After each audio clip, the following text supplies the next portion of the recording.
আমি আমার রবের সাথে মিলিত হয়ে, আমার রব দানকারী আদম নূরের রবের সাথে মিলিত হয়ে, আদমের জ্ঞান আদম নূরের রব হইতে আমার রবে আসুক, আদম নূরের রব হইতে আমি বক্তব্য দিচ্ছি। বিসমিল্লাহির রহমানির রহিম।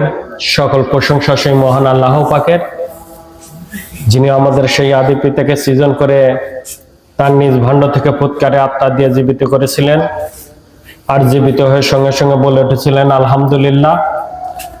আমরাও আজ অনাদিকাল পরে সেই পিতার আকৃতি সুরত পেয়ে, পিতার সেই নফস পেয়ে আমরাও নিজ নিজ কলবের দিকে একবার খেয়াল করে বলে ওঠে আলহামদুলিল্লাহ। পর্যায়ে নবীন নবতে আমরা হাজির হয়েছি। তিনি হলেন বিশ্ব নবী, সকল নবীন নবী এবং এই ইসলাম ধর্মের প্রচারকারী। সেই নবীর শানে একবার খাস দরুদ শরীফ পাঠ করি। আল্লাহুম্মা সাল্লি আলা সাইয়্যিদিনা মাওলানা মুহাম্মাদিন রাসূলিল্লাহি সাল্লাল্লাহু আলাইহি ওয়াসাল্লাম। উপস্থিত আমার হেদায়েতি ভাই ও বোনেরা এবং মাইকে যত দূর আওয়াজ যাচ্ছে সকল আমার সালাম, আসসালামু আলাইকুম। আমি নফসের জাতে আদম, রব্বের জাতে আদম। পূর্ণ রজনী, পূর্ণ রজনীতে আদম নূরের মাসিক জালসা হয়, আর এই জালসাতেই এই দ্বীনি ধর্মের সত্য এবং এই মানব কিভাবে মানব হয়ে যাবে তার সত্য এবং এই কোরআনের আল কোরআনের হেদায়েত বা আল্লাহর তরফের হেদায়েত কি এ নিয়ে আলোচনা করা হয়। তা আজও সেই পূর্ণ রজনীতে আদম নূরের উদ্যোগে সেই জালসা হচ্ছে, কিন্তু সেই মূল মুর্শিদ যিনি এর প্রতিষ্ঠিত হযরত আমির আলী আত্মসত্তায় বিলায়েতে আদম নূরি, তিনি আমাদের মাঝে সশরীরে নাই। তারপরেও তিনি আমাদের মাঝেই বিদ্যমান, কারণ তিনি যে নূর হাসিল করেছেন সে নূর প্রত্যেকটা মানুষেই বাস করে, তাই তিনি প্রত্যেকটা মানুষের ভিতরে তিনি বিদ্যমান হয়ে আছেন। সুবহানাল্লাহ। তো যাই হোক, আমাদের মুর্শিদ পাকের শুভ জন্মদিন 15ই জানুয়ারিতে আমরা যেখানেই থাকি না কেন, আমরা যাতে আমাদের সেই মুর্শিদ পাকের সেই শুভ জন্মদিনে উপস্থিত হতে পারি। আমি আদম নূর যেভাবে আপনাদের এই প্রত্যেকটা বড় মাহফিল বা তার জন্মদিনের আগে তিনি সেই বক্তব্যের মাধ্যমে সকল হেদায়েতি বা অনহেদায়েতি সকল মানুষকে তিনি দাওয়াত করতেন, আমি ঠিক সেভাবেই আপনাদের সেই দাওয়াত করছি, যাতে আপনারা সেই আদম নূর বা আমাদের সেই প্রাণপ্রিয় মুর্শিদ পাক হযরত আমির আলী আত্মসত্তায় বিলায়েতি আদম নূরের শুভ জন্মদিনে উপস্থিত হতে পারি। মহান মালিক যাতে আমাদের সেই সুস্বাস্থ্য কামনা করেন, আমাদের প্রত্যেকটা হেদায়েতি ভাই এবং প্রত্যেকটা মানুষ যাতে সেই সুস্থতা ভিতর দিয়ে থাকি এবং সুস্থ জীবন গ্রহণ করতে পারি। মালিক যাতে আমাদের সেই জীবনকে ভালো রাখেন এবং আমরা যাতে সেই অনুষ্ঠানে উপস্থিত হতে পারি এবং সেই মালিকের কাছে আশ্রয় চাই, আমরা যাতে সেদিন আমাদের যতই কিছু থাক আমরা যাতে সেই উপস্থিত হতে পারি। মহান মালিকের কাছে আশ্রয় চাই, আমিন। তো যাই হোক, সকল ভাইদের প্রতি আমি দৃষ্টি আকর্ষণ করছি, আমরা যাতে সেই 15ই জানুয়ারিতে আদম নূরের সেই জন্মদিনে উপস্থিত হতে পারি। মালিক যেন আমাদের স্বাস্থ্য এবং জীবনকে ভালো রাখুক, আমরা যাতে তার সেই অনুষ্ঠান শুভ সাথে করতে পারি, প্রতিষ্ঠিত করতে পারি এবং সেই দিনটাকে যাতে আমরা সেই ভালোভাবে পালন করতে পারি। মালিক আমাদের সেই মনোবাসা যেন পূর্ণ করেন, সবাই বলে আমিন। আজ আমাদের অনেকটি ভাই অনেক সুন্দর সুন্দর আলোচনা করলো, তার ভেতর দিয়েই আমি আপনাদের কাছে সেই সত্যগুলো তুলে ধরব। তার ভিতর দিয়ে যদি কেউ ভুল করে সেটাও তো আমাকে তুলে ধরতে হবে, আপনাদের জানানো দরকার। তো এই যে আমরা যে ধর্ম পালন করি, এই ধর্মটা প্রায় আজ 1400-1500 বছর চলছে।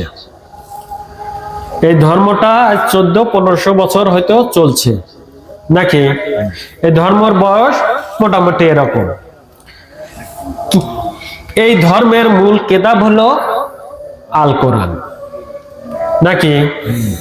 মূল কিতাব হলো আল কোরআন। এটা যেখানেই যান সেখানেই বলবে যে এই দ্বীনি ধর্মের বা এই ইসলাম ধর্মের মূল কিতাব হলো আল কোরআন, নাকি?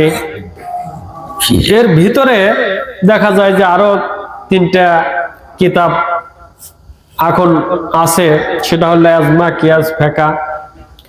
এই 3টাকেও ইসলামের দলিল হিসাবে বলে না? বলে তো, আলেম সমাজরা বলে না? তাহলে এই 3টাও এই ইসলামের সাথে যোগ লেগেছে, নাকি?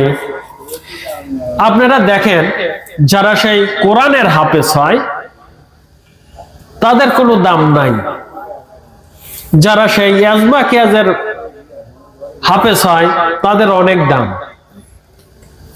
তাহলে কি রকম আমরা মানুষ যে ধর্মের মূল কিতাব হলো আল কোরআন, সেই কোরআনের কোনো মূল্য নাই, যার কোনো কিছুই নাই তার মূল্য অনেক বেশি, অনেক বেশি, তাই না? এটাই হলো আমাদের বাস্তব জীবন। যিনি সেই আদম নূর অর্জন করলো, যিনি সেই আল্লাহর তরফের প্রতিনিধি হলো, যিনি সেই আল্লাহর তরফের হেদায়েতে এই পৃথিবীতে দণ্ডায়মান হলো, তার কোনো মূল্য নাই, তার কোনো মূল্য নাই। বড় বড় পীর ওলি সাহেবদের অনেক মূল্য, কিন্তু আল্লাহর প্রতিনিধির কোনো মূল্য নাই। ঠিক তেমনি এই কোরআনের কোনো মূল্য নাই, মূল্য আছে কি আজমা কিয়াজের ফিকহ, না কি হয়? সমাজে তো এইটাই তো চলছে। কোরআনের মাহফিল হচ্ছে, যা দেখেন যে অনেক কোরআনের তেমন কিছুই পাওয়া যায় না, না পাওয়া যায় না। আসলে এই যে আমি এগুলো বলতেছি, কাকু ছোট করার জন্য না, কারো বড় করার জন্য না। যাহা সত্য তাহাই তো বলতে হবে, নাকি?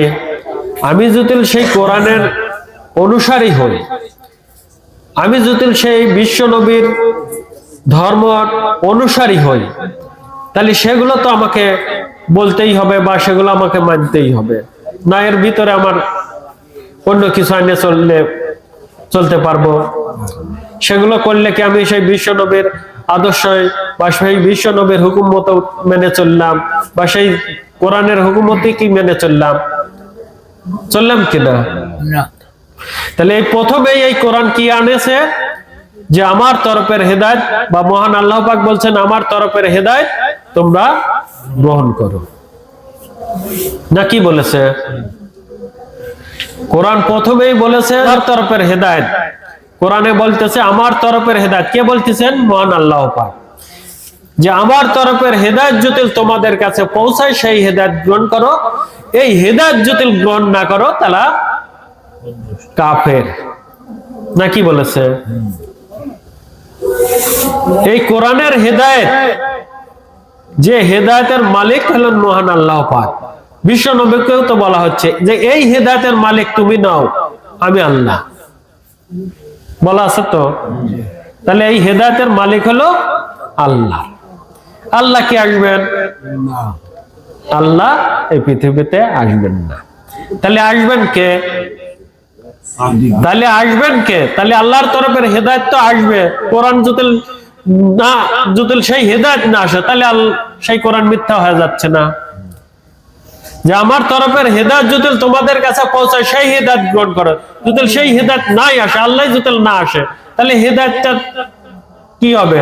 তাহলে কোরআনের এই আয়াতটা মিথ্যা হয়ে যাচ্ছে না? তাহলে অবশ্যই একজন আসবে। কে আসবে? সেই আল্লাহর তরফের প্রতিনিধি, যাহাকে আল্লাহ পাক তার সকল কিছু দিয়ে সৃজন করলেন। সুবহানাল্লাহ। যাকে তার সকল কিছু দিয়ে সৃজন করলেন, যাকে বললেন যে আমার তরফের প্রতিনিধি হলো আদম, আদম হলো আমার জ্ঞানের জ্ঞানী, তোমরা আমার আদমকে মেনে নাও, সিজদা করো, নাকি বলা হলো? তাহলে আল্লাহর তরফের সেই হেদায়েত নিয়ে জুতিল কেহ আসে, জুতিল সেই হেদায়েত নিয়ে কেউ যে এই পৃথিবীতে আসে, তাহলে সে কে আসবে? আদম নূর নাকি? তাহলে আজ সেই আদম নূর, আজ সেই হযরত আমির আলী আত্মসত্তায় বিলায়াতে আদম নূর, তিনি সেই আল্লাহর তরফের প্রতিনিধি হয়ে আল্লাহর তরফের হেদায়েত নিয়ে আপনাদের সামনে দণ্ডায়মান হয়েছিলেন। সেই হেদায়েত কয়জন মানুষ গ্রহণ করেছে? কিছু, তাই না? তারপরেও আজ এর ভিতরেই অনেক কেউ নাই। তাহলে কয়জন মানুষ টেকবো? কয়জন মানুষ টেকবো? ওই যে মুর্শিদ পাকের একটা বয়লে একটা জালসা আছে, শুনছেন কিনা? যে ৭৩ কাতারের ভিতর এক কাতার হবে জান্নাত, নাকি বলছেন? সেই কাতারটা হবে আমার, সেই কাতারটাই হবে আমার। কার হবে? সেই আল্লাহর তরফের প্রতিনিধির আদম নূরের, নাকি বলেছেন? তাহলে সেই কাতারটাই যদি আমি অংশগ্রহণ করতে চাই, সেই কাতারের মানুষ যদি হতে চাই, তাহলে অবশ্যই আমার সেই আদম নূরের কথা মতোই চলতে হবে, নাকি? আমি যদি সেই এক কাতারের মানুষ হতে চাই, আমার মুর্শিদ পাক যে এক কাতার, সেই জান্নাতের কাতার ডিক্লেয়ার করেছেন, তাহলে সেই কাতারের যদি আমি মানুষ হতে চাই, তাহলে অবশ্যই আমার মুর্শিদ পাকের হুকুমত কোনোভাবেই অমান্য করা যাবে না, নাকি? যেরকম কোরআনের ভার বহন করতে পারে না পাহাড়, নাকি বলা হয়েছে? এই কোরআনের ভার কয়টা কোরআন ওই পাহাড়ের উপর তুলে, একটু পাহাড়ের কিছু হবে, ৫০০, ১০০০, ২০০০, ১০০০০ কোরআন যদি পাহাড়ের উপর থুই, তাহলে কি পাহাড়ের কিছু হবে? তাহলে কেন বলা হলো? তাহলে কেন বলা হলো? তাহলে কি এই আয়াতটা কোরআনে মিথ্যা বলা হয়েছে না সঠিক বলা হয়েছে? তাহলে সঠিক কি আপনারা শুনতে চান? এই যে কোরআনের ভার, এই ভারটাকে আপনারা দেখতে চান? আমি মুর্শিদ আদম নূরের তরফ থেকে বলছি, সেই আদম নূরের জ্ঞানের থেকে বলছি। এই ভার একমাত্র বহন করতে পারে এই মানুষ যারা সেই আল্লাহর তরফের হেদায়েত গ্রহণ করে, এছাড়া আর কেউই বহন করতে পারে না, কেউই বহন করতে পারে না। এর ভার কি দেখবেন? দেখবেন আমি আদম নূরের তরফ থেকে এই কোরআনের আয়াতের হাকিকত বলছি।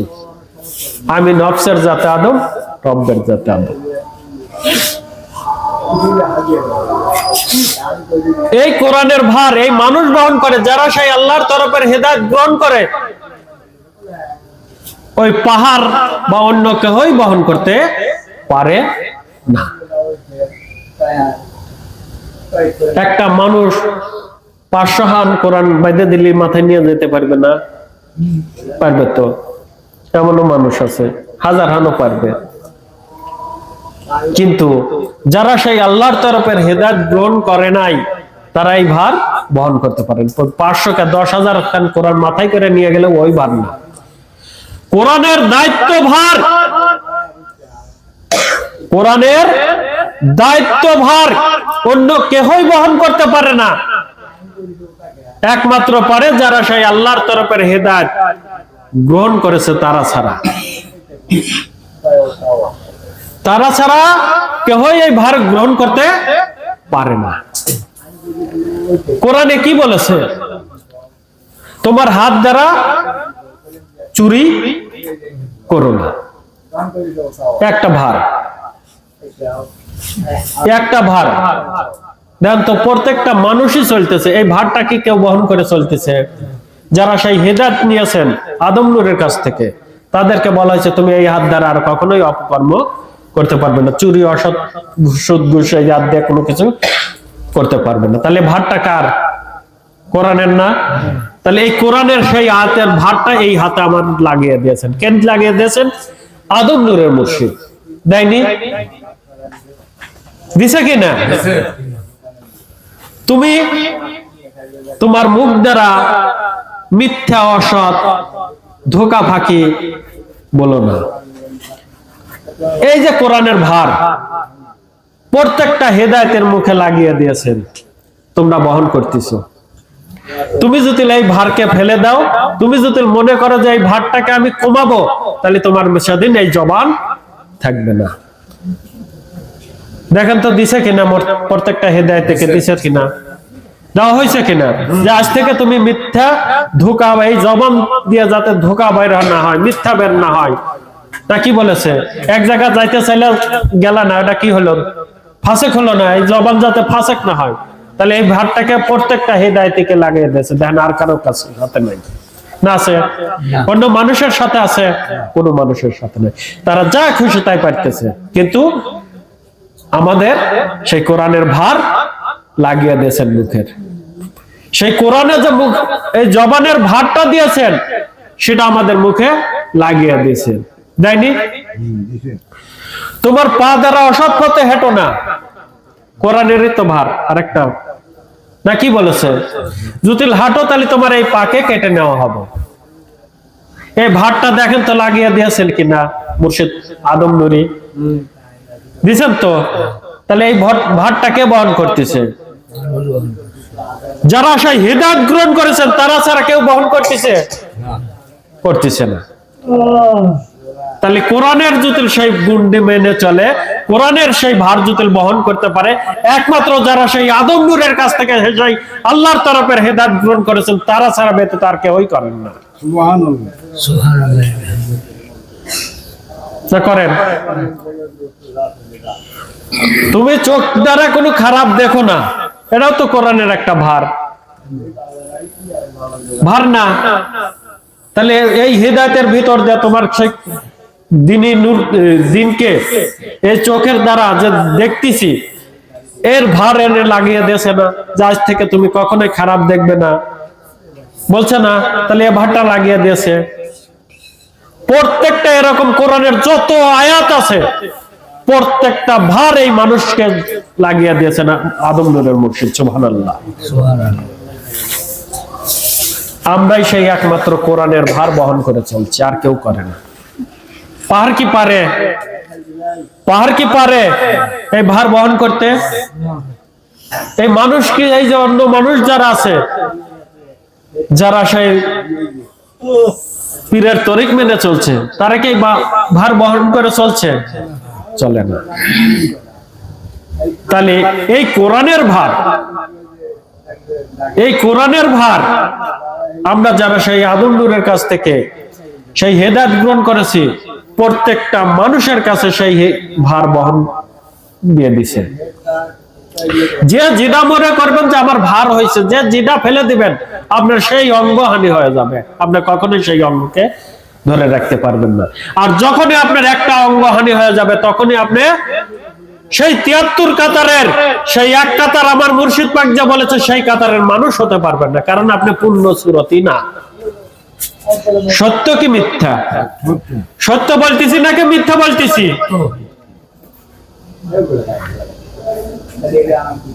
তাহলে আমাদের কিভাবে চলতে হবে, কিভাবে সেই পথ চলতে হবে, কিভাবে দেখতে হবে, কিভাবে কথা বলতে হবে, কিভাবে পা চালাতে হবে, কিভাবে হাত চালাতে, প্রত্যেকটা জায়গায় আমাদের আইন খাড়া করে দেওয়া হয়েছে, দেয়নি?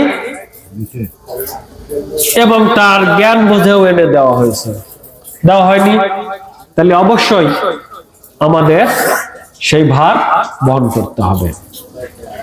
যদি মনে করেন যে আমি হেদায়েত নিছি আর আমি এই করলাম না, আমি এই ভার বহন করলাম না, তার জীবন সে শেষ করে দিল,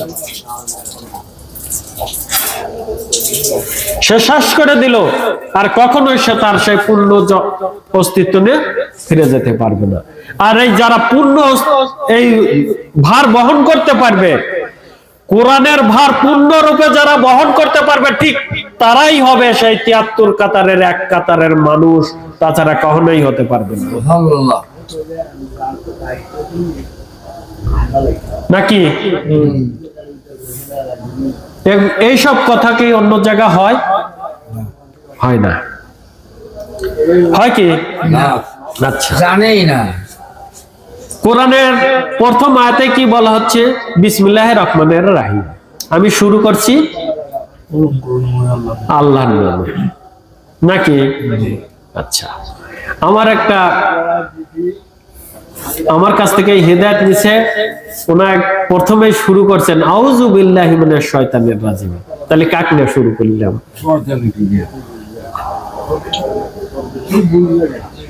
কাকে নিয়ে শুরু করলাম বলেন?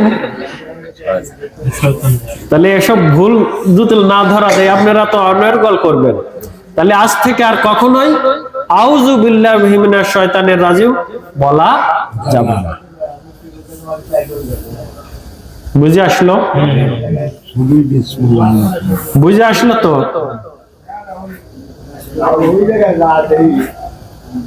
আরেকটা কথা, যে এই যে সূরা নাসের কথা নিয়ে অনেক জন আয়াত বক্তব্য করেছেন।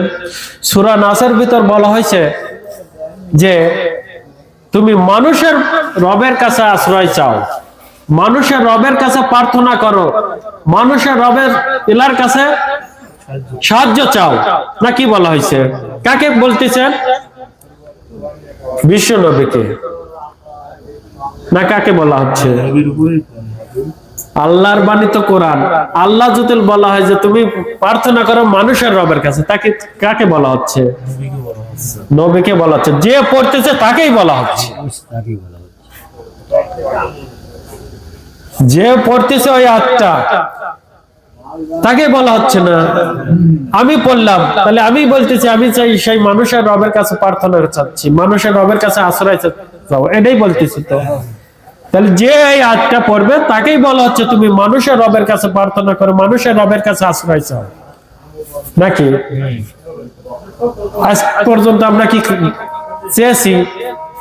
সেই মানুষের রব কেনা, মানুষের দিন কেনা, মানুষের এলাকা কেনা, মানুষের কেনা।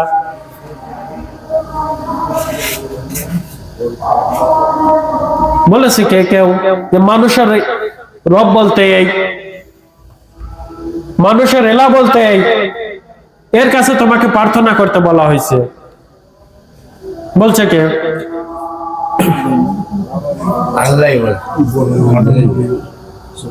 বলে নাই। কিন্তু মুর্শিদ পাক তো বলেছেন, অনেক ভিডিও আছে, যিনি সেই আল্লাহর সেই নূর, যে নূর মহান আল্লাহ পাক হযরত আদম শফিউল্লাহকে দিয়ে চেতন করেছিলেন, সেই নূর যে অর্জন করবেন, সেই নূরের থেকে যেই মানব জাতি বের করা হয়েছে, তিনিই হলো সেই মানুষের এলাহ, মানুষের মালিক। যে গরুর জাতি দেখে না, যে প্রথম গরুটাকে বের করা হয়েছে, এই পৃথিবীতে এসে যে সেই মানব জীবন দ্বারা সেই নূরকে অর্জন করেছে, সে হলো এই গরুর এলাহ। সেই এই গরুকে উদ্ধার করতে পারে। এজন্য এই কোরআনে বলা হয়েছে না যে আমরা আল্লাহ, কোরআনে বলা হয় নাই আমরা আল্লাহ, মানে অনেকগুলো আল্লাহ, নাকি বলা হয়েছে?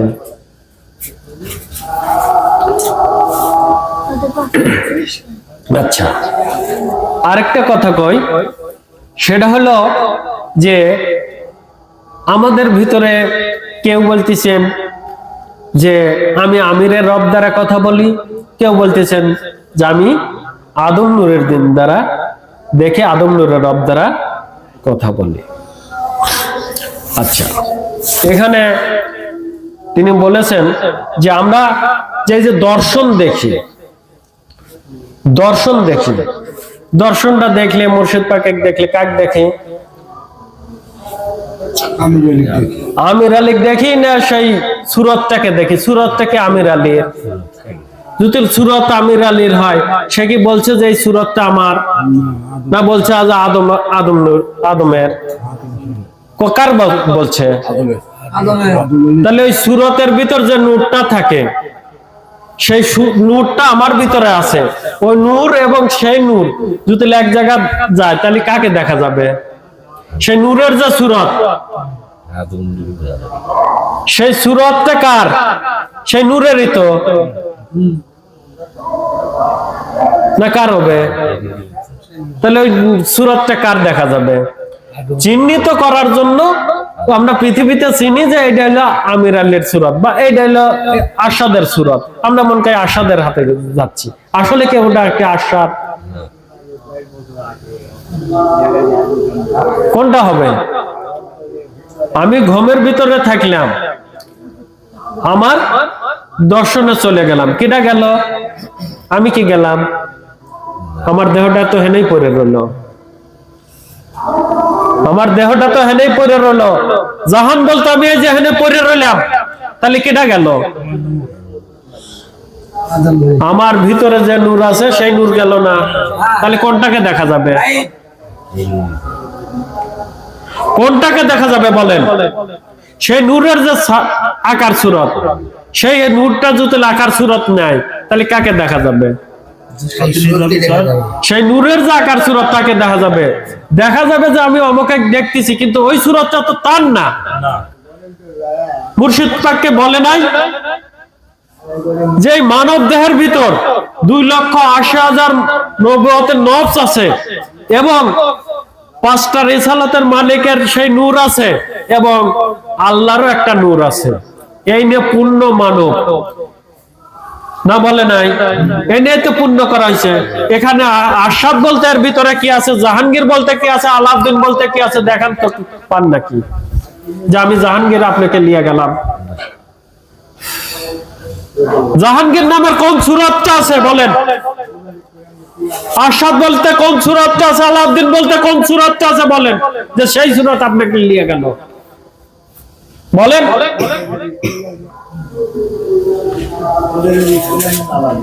আমরা শিক্ষকের কাছে শিক্ষা করতে যাই না?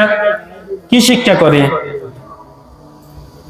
কি শিক্ষা করি? সরসরা রসই দিয়ে এই দিয়ে সারা কিছুই পড়াশোনা চলে না? কি চলে? BA pass, M A pass যা কিছু করেন সব এটা দিয়ে না।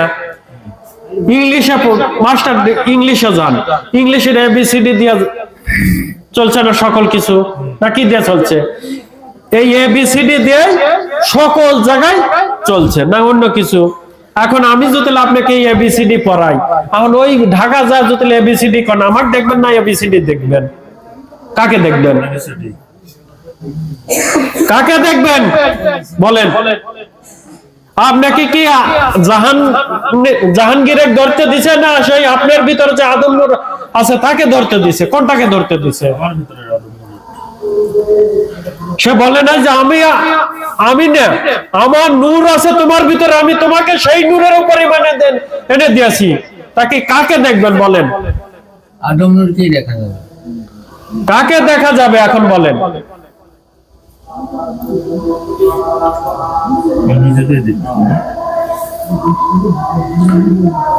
আমি কিছুই বলতেছিলাম না, আমি বলতে কোনো কিছুই ছিলাম না। যখন এই পৃথিবীতে আসলাম বাবা মার ভিতর দিয়ে, তখন কি জাহান নাম লিয়াইছিলাম? জাহাঙ্গীর নাম লিয়াইছিলাম? আলাউদ্দিন নাম লিয়া কেউ আইছিলাম? তাহলে এটা বাবা মার দেওয়া পৃথিবীগত নাম। এই নামের অস্তিত্ব কি আউয়ালে পাওয়া যাবে? পাওয়া যাবে নাকি?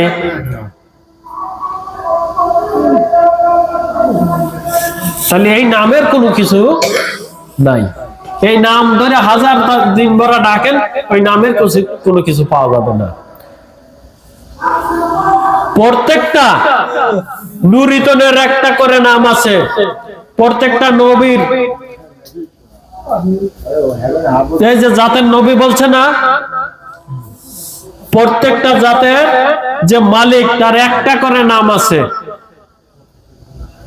তার একটা করে সূরত আছে, একটা করে দিন আছে, একটা করে রব আছে। প্রত্যেকটা নুরিতনদেরই একটা করে দিন আছে, একটা করে সূরত আছে।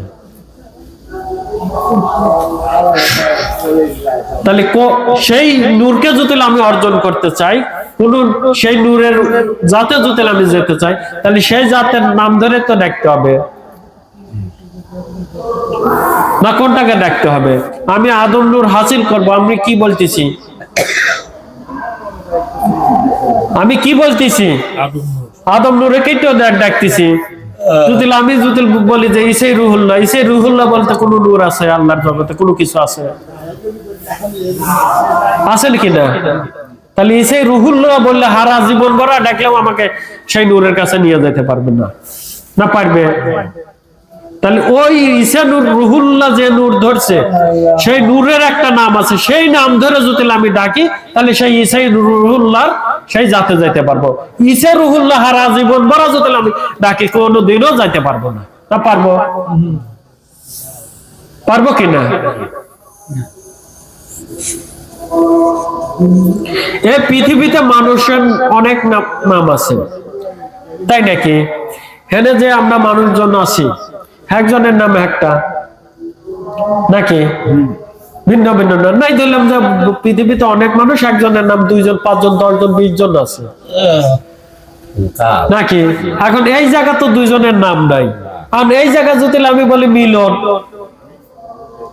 মিলন এদিকে আসো তো, তাহলে কি আপনারা কাকে বুঝবেন? আপনারা ব্যাপাকে আসবেন না ওই মিলনই খালি আসবে? তাহলে এই দেহের ভিতর সকল নূর নবীরা বাস করে, আদম নূরও বাস করে। তাহলে আপনি এখন কাকে ধরবেন? তার নামটা ধরে তো ডাকতে হবে, না কি করতে হবে? যাকে ডাকবো সেই তো আসবে। তাকে যদি নাই ডাকে সে কি আসবে নাকি? তাহলে আগে তার সে নামটা বুঝতে হবে যে আমি কোন নামে ডাকবো, আমার ভিতরে কোন নাম আছে। সেই নামটাকে ধরে ডাকলে সেই উত্তর নেবে, আর কেউ উত্তর নেবে না। মুর্শিদ পাক বলেছেন যে হেদায়েতের সময় প্রত্যেকটা হেদায়েতি কেউ বলেছেন যে এই যে তোমাকে 1,24,000 মোতানে 2,80,000 নবুয়তি নফস এবং আদম নূর দিয়ে তোমাকে পূর্ণ করা হলো, তুমি এখন পূর্ণ মানব। বলা হয় নাই? বলছে তো। তাহলে আমাদের একটি ভাই তিনি বলতেছেন যে এই নফস, এই রুহু আর এই দিনী নূর, এই দুটো মা বাবার ভিতর দিয়ে আসে না। যদি নাই আসে তাহলে কিভাবে আসে? যদি এই দুটা সত্য যদি আমাকে সেই অর্জন করা সত্য হয়, তাহলে এই দুটো আমার ভিতরে নাই নাকি? এই দুটো ভিতরে নাই, তাহলে এই দুটো ভিতরে না থাকলে কি আমি পূর্ণ মানব? কোরআনেও তো বলা হয়েছে পূর্ণ মানব। তাহলে কোরআন আর আদম নূর কি মিথ্যা বলছে, না উনাই মিথ্যা বলতিছে? কোনটা হবে? আমার ভিতরে ধরেন যে দুটা আত্মা নাই, দুটা জিনিস নাই, তাহলে কি আমি পূর্ণ কি অপূর্ণ?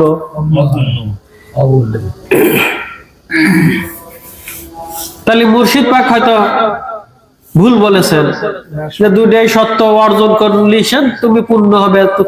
তার মুর্শিদ পাকের বলা উচিত ছিল যে এই যে দুইটা নূর, এই দুইটা নূর তোমার কারো ভিতর দিয়ে আসে না, এই দুইটা নূর তোমরা যদি অর্জন করতে পারো তাহলে সে তুমি পূর্ণ মানব। না এটা বলছে না ওইটা বলছে? কোনটা বলছে? ইমন কোনটা বলছে? বলছে তুমি পূর্ণ মানব। কও কোনটা বলছে? দুইটা সেরা কি পূর্ণ করছে, না ব্যাপার দিয়েই তোমাকে পূর্ণ করছে?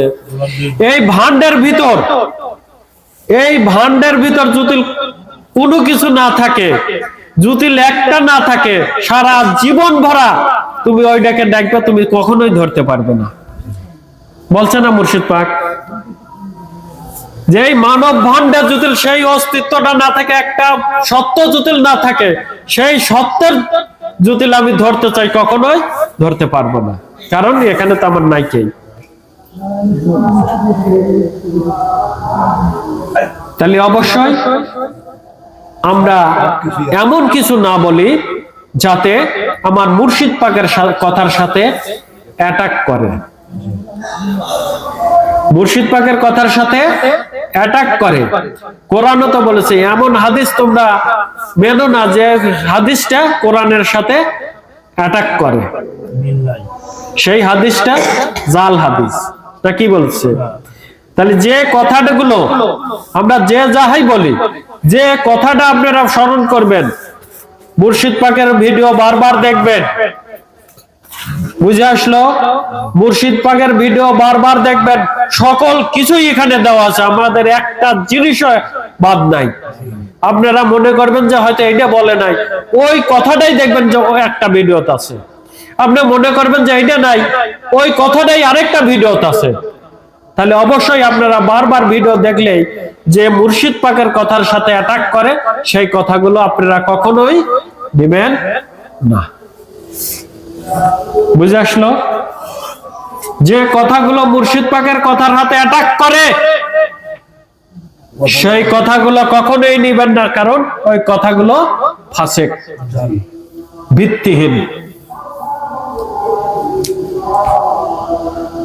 তো যাই হোক, আমার একটি ভাই আইছে, তিনি হেদায়েত নিবে, আরো কথা বলতে হবে। তো আমরা যাতে সেই ভারকে বহন করে পথ চলতে পারি। মনে করেন না যে আমার ভার আপনাকে দিছে, আপনার ভার আমাকে দিছে, কখনোই না। ধর্ম আপনাকেই দিছে, কোরআনের ভারও আপনাকেই দিছে, আপনাকেই আপনি উদ্ধার করে আপনি নিয়ে যাবেন, আপনাকেই ধরার বস্তু, ধরার জিনিস দেখা দিয়েছে। আপনারা যদি সেই জিনিসকে ধরতে পারেন, তাহলে অবশ্যই আপনি আপনার পূর্ণ অস্তিত্ব নিয়ে, পূর্ণ মানব সুরত নিয়ে আল্লাহর কাছে ফিরে যেতে পারবেন, নইলে কখনোই সম্ভব না। বুঝে আসলো? কখনোই সম্ভব না। আপনি যদি একটা ভার কমান, কানের ভারটাই যদি কমান, এই কান বলতে আপনার থাকবে না। কানের বধির হয়ে যাবেন যে আমি কান দ্বারা খারাপও শুনলাম, ভালো শুনলাম। তাহলে কানের সেই ভারটা থাকলো কি আমার সাথে? থাকলো কি? তাহলে এই কান বলতে আমার সেই থাকবে না। তাহলে এখন বুঝলেন যে ভার কি রকম জিনিস। বুঝে পেলেন কোরআনের ভার কাকে বলে? কোরআনের ভার কাকে বলে বুঝে পেলেন?